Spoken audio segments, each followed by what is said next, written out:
a respiratory center. Inside the house, the air can be heated or cooled depending on the season without degrading its composition through different technology currently in use internationally, which has been described and illustrated thoroughly in the book. In addition, the author points out the water's value in various applications of the household.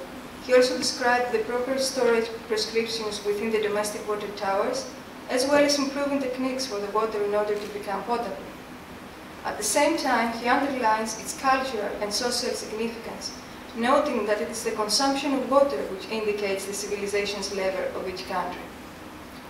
The domestic water use is also related with the removal of natural waste, which represents a constant threat for human health, being a microbial focal point and source of infection vapors emerging mainly from the toilet.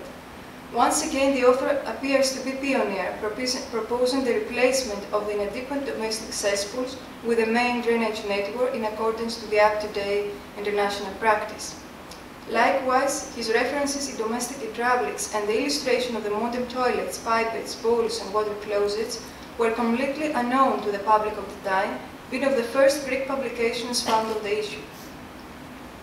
Due to that technology, a new domestic spatial unit emerged, serving the physical activities of the bodily hygiene, making them accessible to the majority of the households. The formation of the bathroom with the same typology till nowadays was traced at that time as a standardized space equipped with appliances designed to function with the naked body.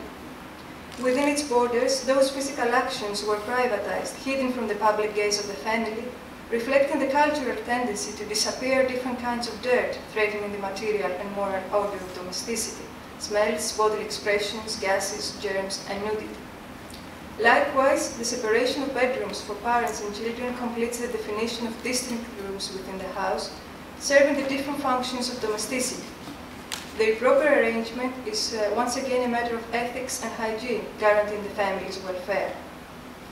Thus, the functionality of a healthy domesticity presupposes the reception and circulation spaces placed on the ground floor, bedrooms including bathrooms and purification space, which are the most private rooms set on the first floor or the loft, and service rooms including the kitchen, the toilet, the storage area, and the laundry, usually placed near the skylight or in the basement.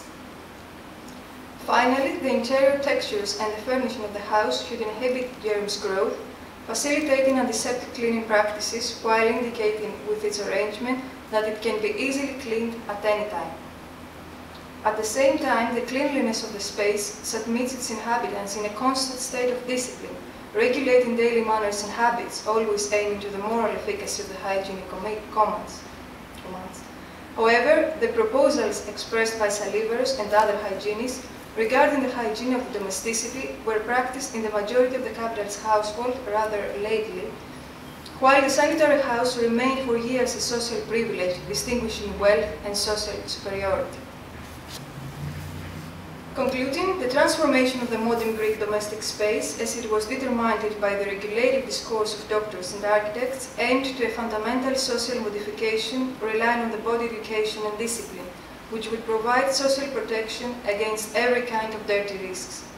That is, space would contribute to the learning of a new lifestyle, bringing the inhabitants' experience in front of modern civilization, found insteadly the national prospect of Europeanization and social progress. Thank you.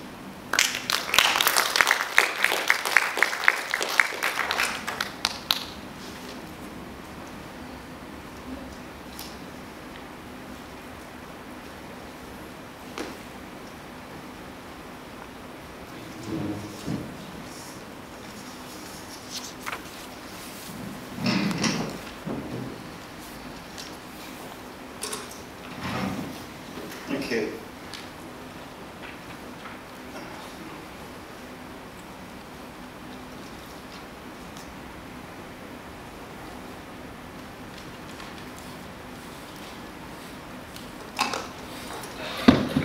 I'm Mark Taylor from the University